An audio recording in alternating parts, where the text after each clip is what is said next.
Hello everyone, আসসালামু আলাইকুম। Welcome back to my channel life time with NTV. আজকে আমি আপনাদেরকে করে দেখাবো মজাদার একটা নাস্তা দেখাতে দেখাতে কিছু কথা শেয়ার করব। এক ভিক্ষুক আর এক কুকুরের কথোপকথনে কয়েকটি জিনিস উঠে আসলো। সেগুলো জানতে হলে পুরো ভিডিওটা একবার দেখুন।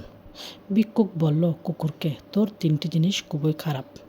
কুকুর বলল, আমার কি 3টা জিনিস যে এত খারাপ বলো।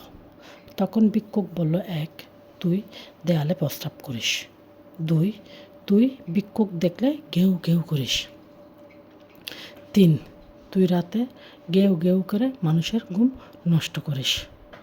এই কথা শুনে কুকুরে প্রথম প্রশ্নের উত্তরে বলল, জমিনে আমি এই কারণেই প্রস্রাব করি না।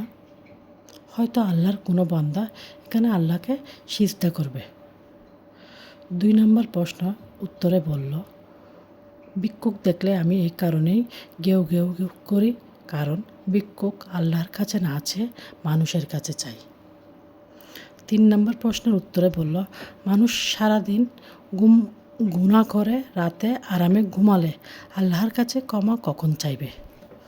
সত্যি এই 3টি কথা আমাদের জীবনে খুবই প্রয়োজনীয়, গুরুত্বপূর্ণ ভূমিকা পালন করে। আল্লাহ হাফেজ।